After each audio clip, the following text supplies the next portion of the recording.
The Bible is chock full of repeating sequences, and you can find them in a numbering pattern that was put in there. My name is Dan Paulson. Welcome to the video. What I'm going to do is show a connection between the book of Mark and the book of Genesis in the numbering pattern. These are so hard to see that every once in a while when I find one that you can look at and go, oh, okay, I see how that one lines up. I want to show those. And in this case, that's what it is. And it has to do with giving up your inner self, or yeah, let's just get into it. What I'm going to do is read something first from the book of Mark. It's a single verse. Then we're going to go to Genesis and take a look at something and see how this numbering pattern is in alignment. All right, I'm working with Mark, and this is going to be the King James Version. It's fine. I'll do the interpretation. I'm going to go to chapter 10, verse 12. And to set this up, Jesus is doing some teaching to the disciples. There's some things going on, and there's some teaching lessons happening. And we get down here, and this is what it comes down to. 12 is the one we're looking for, but I'm going to start from 11 and read through 11 and 12. And he said to them, "Whoever shall put away his wife and marry another commits adultery against her. And if a woman shall put away her husband and be married to another, she commits adultery." Okay, let me stop for a second and talk about 12. Why is 12 significant? Is it significant? It's verse 12. So, does that matter? It sure does. That's where the numbering sequence comes in. That is a numbering sequence that was put in to help us navigate this if we can figure it out. All right, I'm going to have to do something here to show that 12 is important. There's a number analog count. When you go to Genesis, you're going to find some dates there. So-and-so lived 940 years and died, and so lived 912 years and died. You hear the 40, you hear the 12, you hear the 900s. There's weird things going on in there. In Genesis, what they're doing is a code. You have to understand and treat these numbers in a certain way. If you treat them as they're true, you're not going to understand them. If you treat them as they're false, as if they're false, you're not going to understand them. There is a code in here, and if you see the patterns and sequences, you'll understand why. In fact, there are 22 numbers up here. These 22 numbers are repeated in excess of 6,050 times in the Bible. Just those 22 numbers. Do you see repeating numbers in the Bible? This is it right here. All right, so what I'm going to do is jump to Genesis and go to what I call an analog farm. It's sequenced, it's added into here. All right, again, King James Version, I've got chapter 5. This is the addition that was put into older material here. This is a lineage that goes into a place where on a human life sequence, time goes by. But look at what they're doing right here, the 7, 70, and 7. If you know what to do, and this just takes playing around with and understanding something, that these two 7s are surrounding a 70. The 7 itself is derived from up here in, let me see, there we go. Okay, at the very beginning of chapter 2, what we have on verse 3 is 7 is repeated 3 times. Look at on the 7th day, 7th day. 7th day is repeated 3 times at the end of 7th day, and that ends one story. However, what you will see is that this overlaps the second account story in a strange way. It doesn't finish chapter 2 here and start the second one. This is very purposefully out of whack. But look what there is. There's a 7 and a 3 right there. 7 repeated 3 times, and it comes out on verse 3 in chapter 2. This is a clue. We grab the 7s and the 3s. 7 means pure state.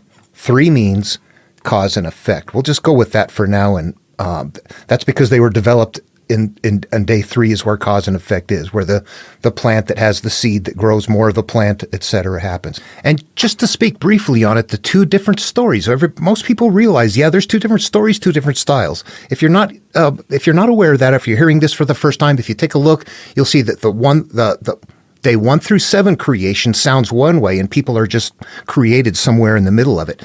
And there's a sequence of something going on that almost sounds like code writing. God said there would be, and there was. God said there would be, and there was. There's a calling in, and then there's a manifestation of it. So there's something different going on, and then there's steps of things that are happening deeper, all the way to step 7. In fact, honestly, for the deepest interpretation of 1 through 7 creation, you would look at the 7 Hermetic principles and understand that it's all mental. But when you get to the religious genre, it's held in a way that makes it sound like it's something mystical and mysterious, supernatural, when it's not. That's just the way the story is written. Then when you get into the second story, the second creation story, it doesn't sound that way at all. It sounds completely different. Also, if you were to isolate it, you would see that in the first creation story, the word God is said 35 times exactly. So that's going to be fitting in this numbering pattern that we're going to be developing. But at the same time, if you go into the second one, you will see that it changes from God to Lord God. There's a completely different style. You know people that talk that I've known Christian people that were really into this that would say something like, "Oh, praise God, praise God, praise God." Yet a different aunt somewhere else would be never say that. She would be like, "Oh, praise Jesus, praise Jesus, praise Jesus." Each one of them has their own style, and if you look here, you'll see exactly the same thing. One of them meeting a pattern that's right in the group of all the way through day 7 is where that's supposed to fit. So you can see that they are two separate ones. However, Langton overlapped them in a goofy place, and he's trying to point the way to us. We run with it. And I assume people know what I should make sure to say. Remember, chapters and verses were never a part of the stories. Those came about in more recent times from Archbishop of Canterbury, Stephen Langton. He's the one that added in the chapters and verses. But if you look through, you'll see him chopped up in some places, sometimes sentence by sentence. Sometimes he'll take a sentence and stretch it out over multiple verses. Why? Because there's concepts in here, and he's shifting those concepts to numbering sequences for us. He's trying to help us, but it's still up to us to find it. He's not blurting out the answer. He's just pointing.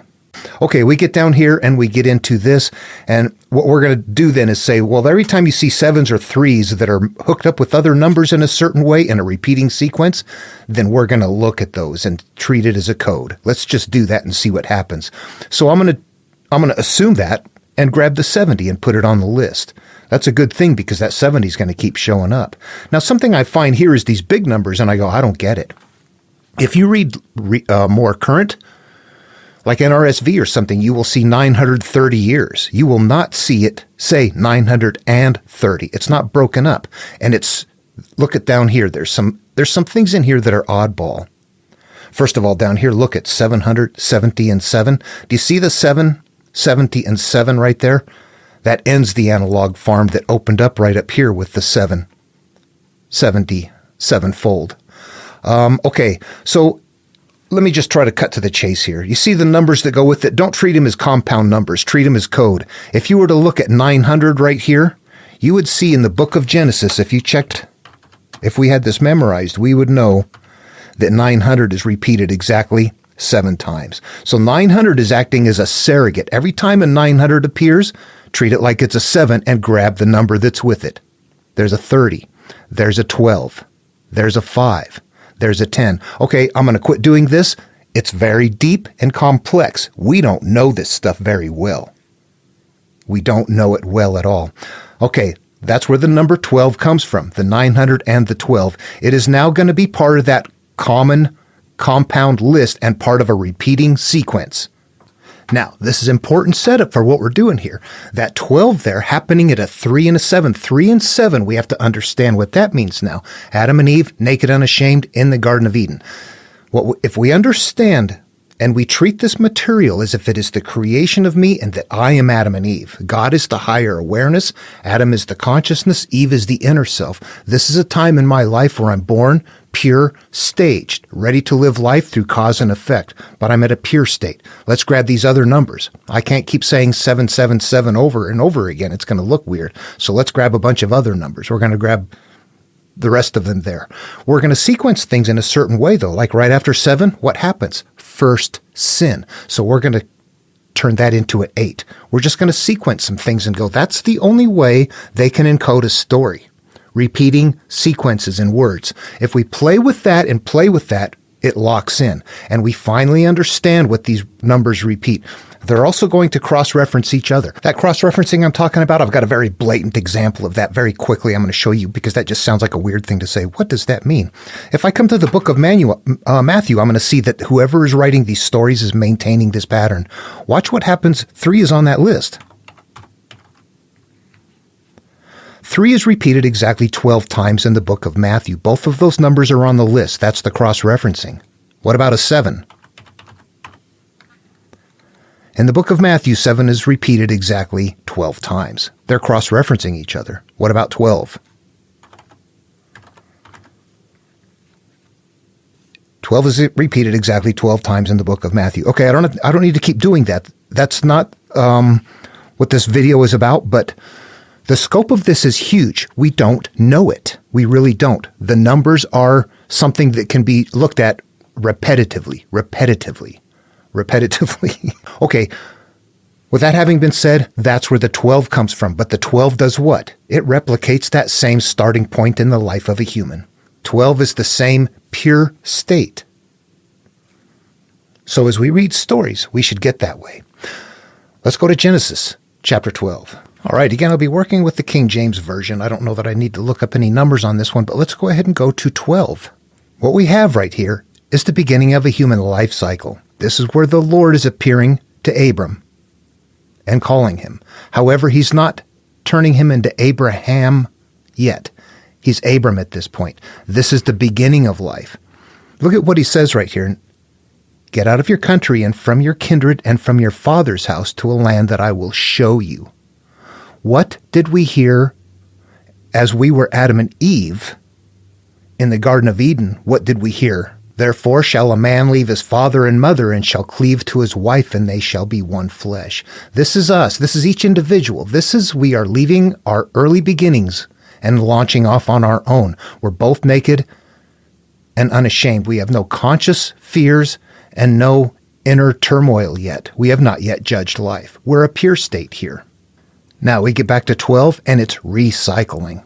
It is recycling. What do we have? It's right at the beginning, and where are we put? We're put in a land of famine.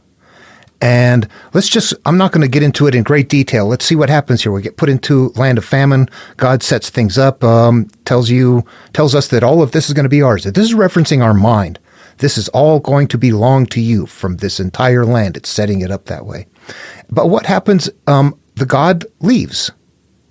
And Abram and Sarai are there, and there's a famine in the land, and it's so bad that they have to leave. So God put them in a place in Canaan where there was a famine. They go to Egypt to live there, for the famine was so bad. And as they get there, Abram says to his wife Sarai, "You're a beautiful woman." And when we get to Egypt, they're going to say, "Look at how pretty she is." That's his wife, and they're going to kill me, but they'll leave you alive. So when we get there, tell them you're my sister, so that they won't kill me, and I will live because of you. And it came to pass that when Abram did go there, the Egyptians held that she was indeed very beautiful. And the princes told the Pharaoh, saw her, and commanded her before Pharaoh, and the woman was taken into Pharaoh's house. Remember now, Abram and Sarai are telling Pharaoh and his men, the princes, that's his sister. It's okay. It's cool.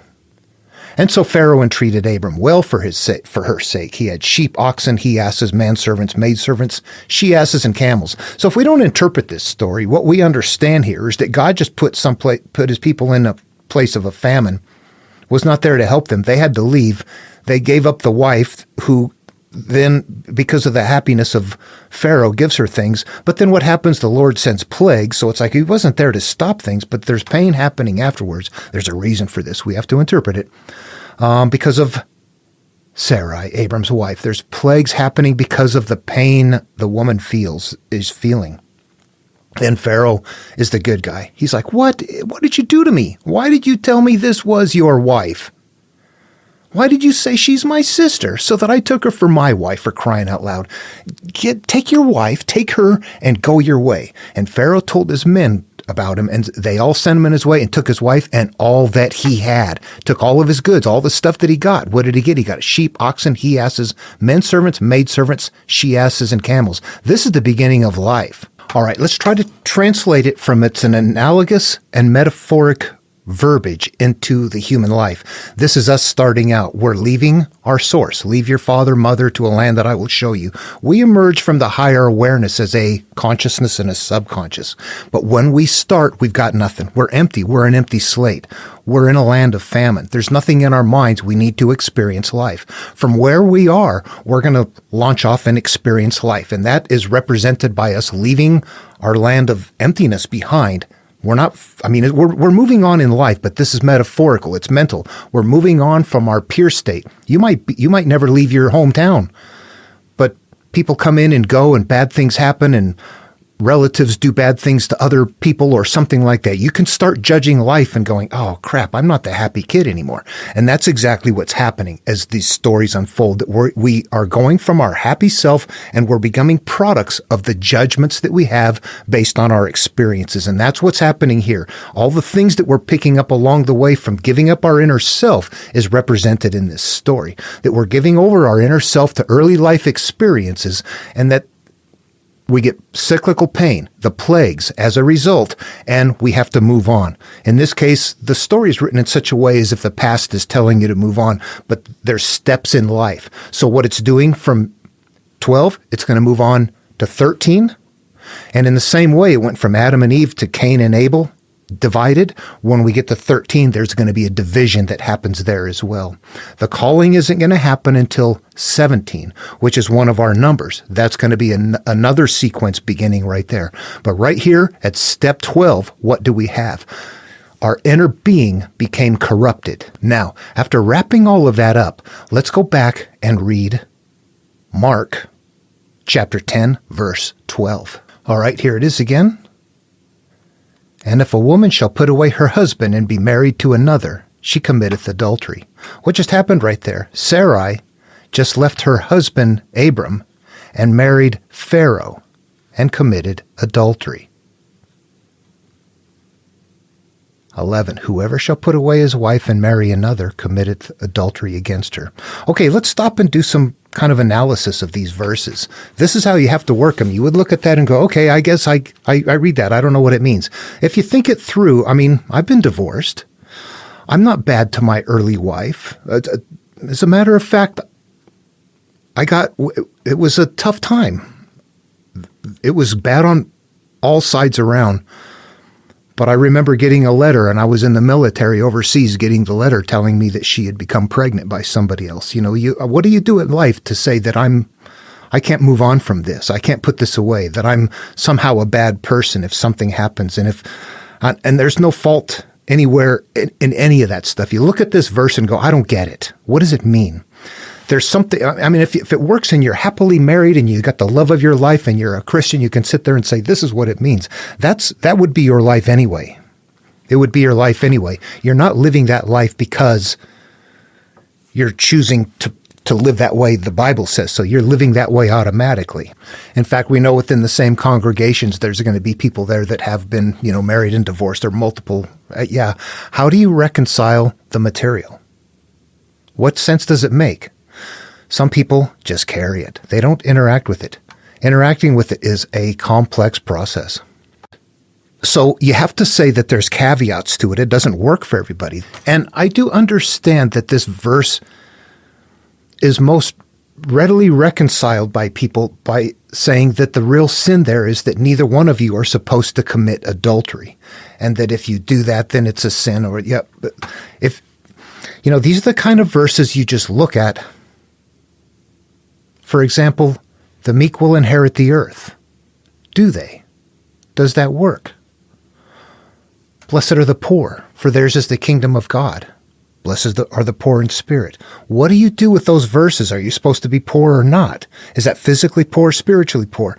What do you have to do? They're complex to understand, but they're all mental and they're all analogous. They all have to be interpreted, but they all interpret the same way into the same place. I want to go one step further, just in case anybody still wants to try and reconcile that. I will tell you this, that I've known people that are Christians that in my career have been traveling with, that have done human things, have had affairs, and they go back to church and they get forgiveness and they go on. What difference does it make? What difference does the verse make? Is it all or nothing? If you go, okay, I'm not supposed to, it's a sin, I did it, I'm sorry, please forgive me. Come on. What value is that? Okay, so if you look at the verse in the physical world, you would say, I don't see how it even makes sense. It's not 100%. I don't see how to live this verse. And if I'm not clear yet, what I want to say is that I realize some people can absolutely reconcile it, other people cannot. That if I look through it in a religious umbrella, as a teaching that is supposed to be part of an entire body of work, then I can no longer reconcile it if I don't interpret it in some other way.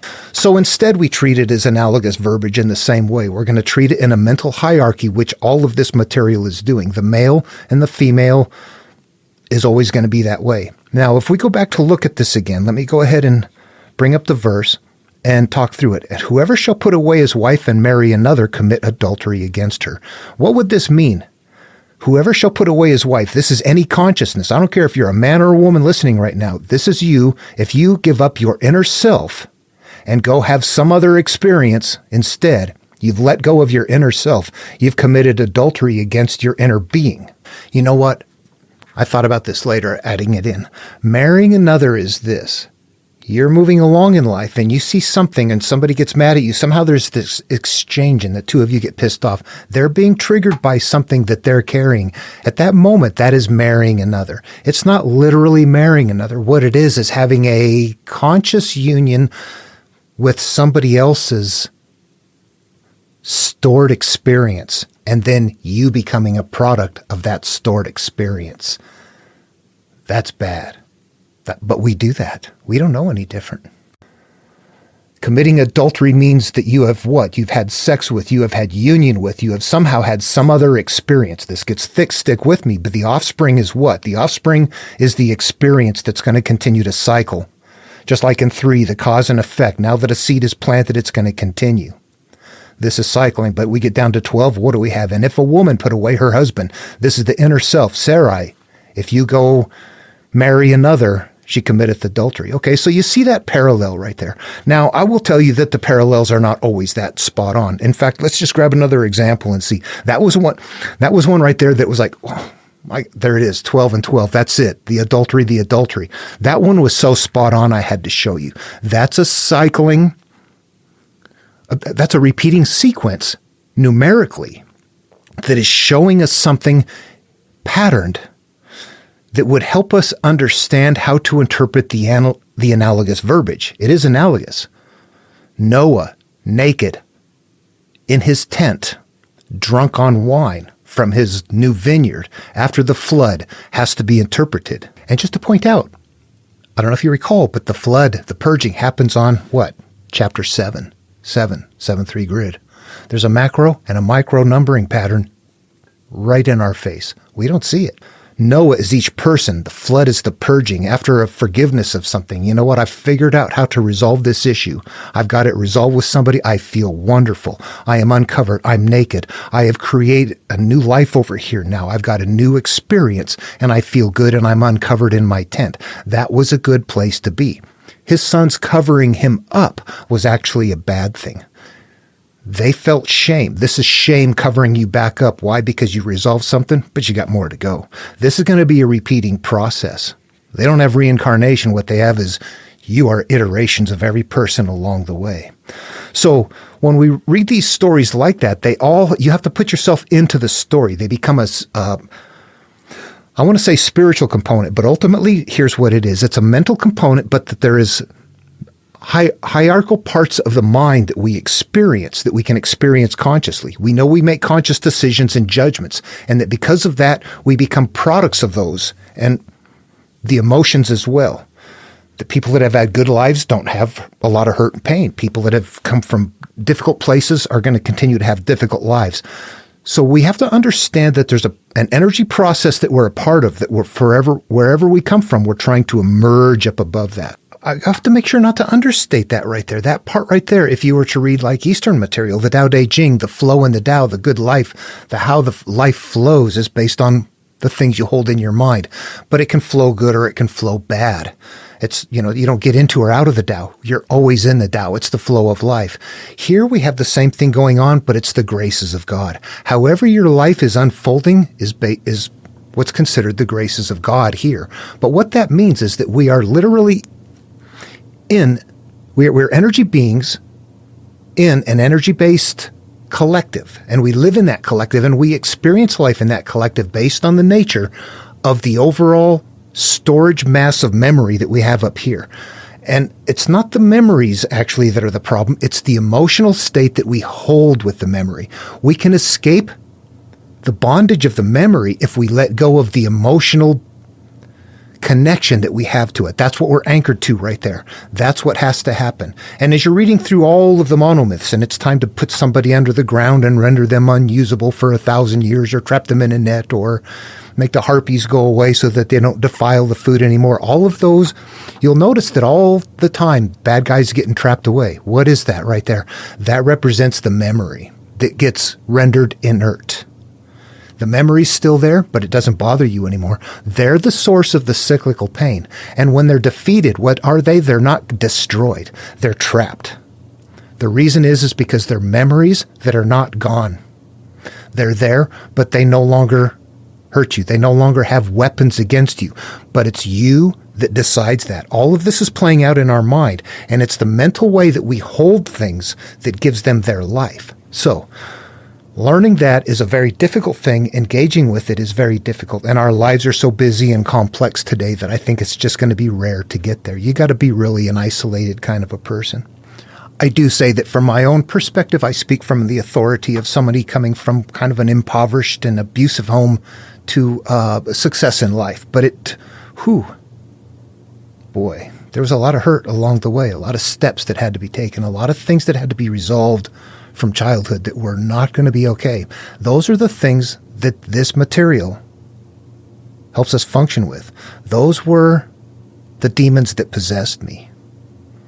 Yeah, when I was Legion, it was because of those. All this material is for us.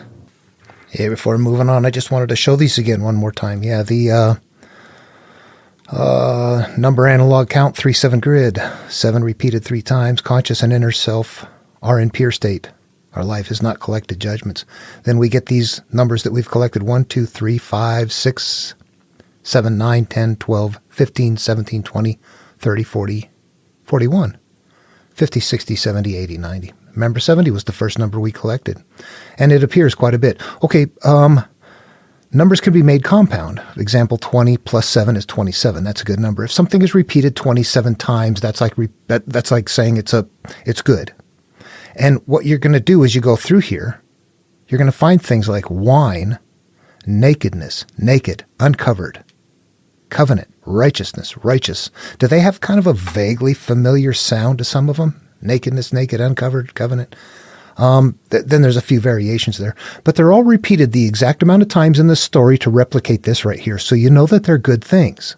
It's a lot deeper than what we know. In fact, just to talk about it a little bit more, here's how it kind of works.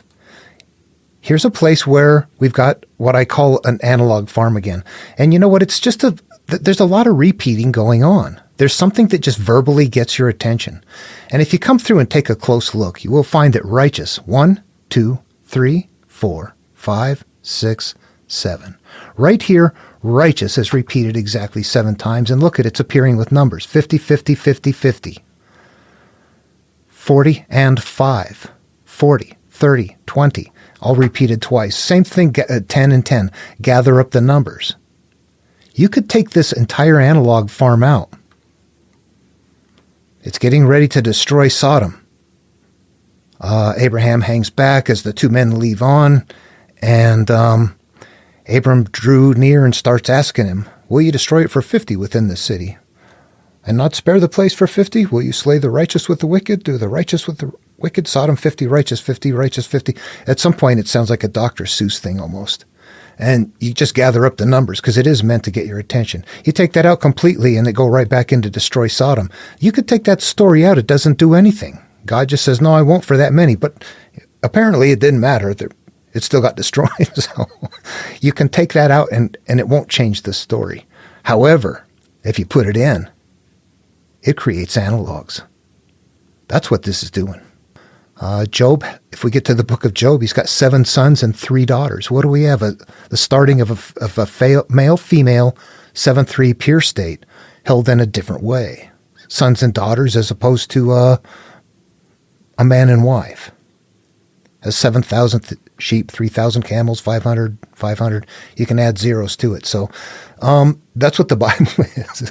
And if you look for numbers that repeat, bingo, this is it. This is analyzing those numbers, okay? So we see our 12 coming from there, and the 3s and 7s definitely are significant component parts. And then the 8, 11, 13, 21s, those step into, like Sodom is repeated in the book of Genesis exactly 21 times.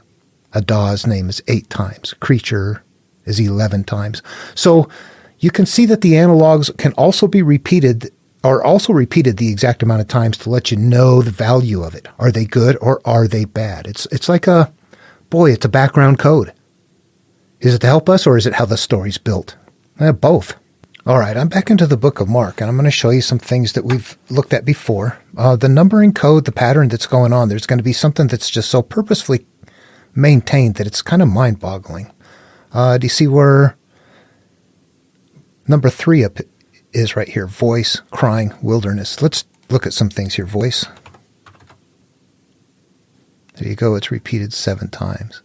So we're going to have a 3-7 acknowledgement right here in the beginning that we don't know about. What about this down here as we get to 7? There cometh one.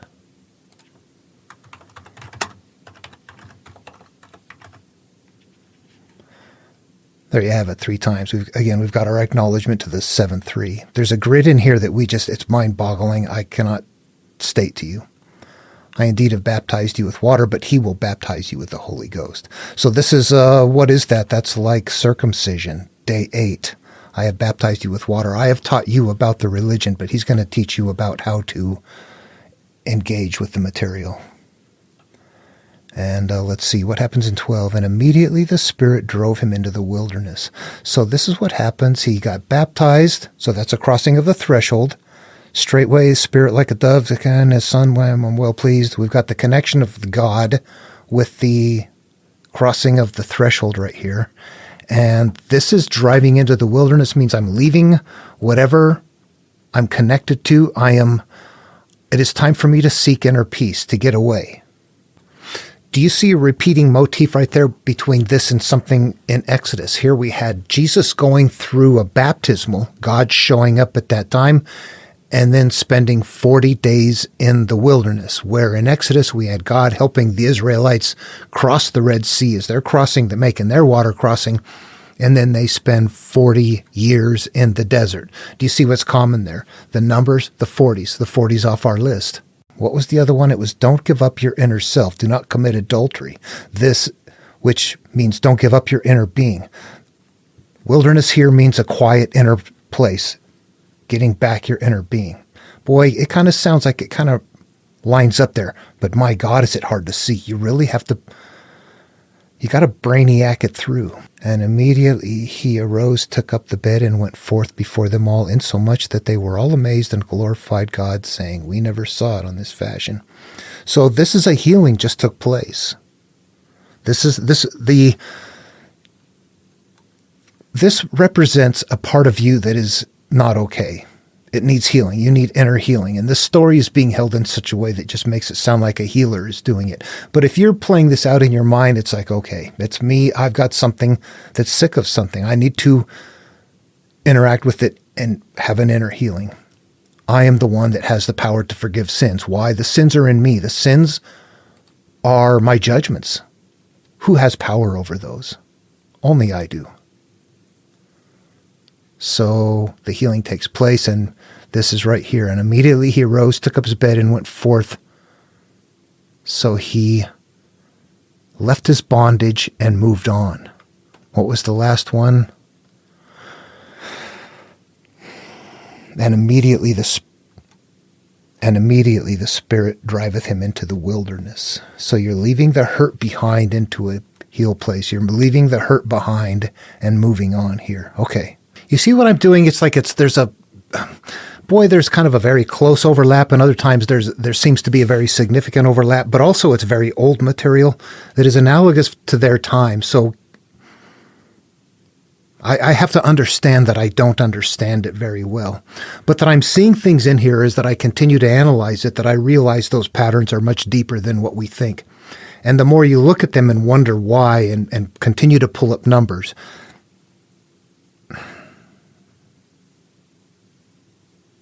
there's a way out.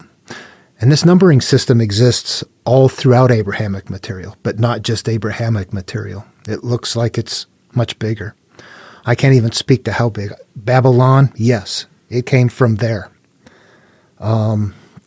It looks like it could be in other places too. Where do you see those numbers show up? The 3, the 7, the 40s, 17s perhaps, 10, 20, 30, 40s, the number sequences that are here. What other places do you see them? They would be a part of that. There's something repetitive going on that at one point in time it seemed like it was a lot more well known because of the commonality of it that I see, where today it's very difficult to hook into it, and understanding that there was a time where they had books, they had reading, and no media. They conversed at deep levels. They memorized. They had very deep understanding of things that we, as proud of ourselves that we are, we honestly have a very shallow understanding of this material.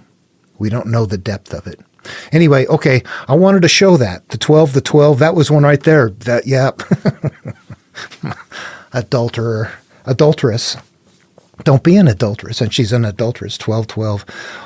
And, people can say coincidentally, you keep looking and looking and looking, you're going to see the pattern is actually there. But you have to make the interpretation. If you don't, you can't see the pattern. You can't see the pattern without interpreting the material as well. But you can see goofy things in there. Sometimes repeats in the, look for 3s and 7s. And you see what I'm doing using the computer to supplement not having it memorized at a deep level, knowing how many times nouns and verbs are repeated. The computer will show us that they're doing something very complicated compared to what we know. Yeah. All right. Hope the video was fun and interesting. Look for patterns. See you in the next one.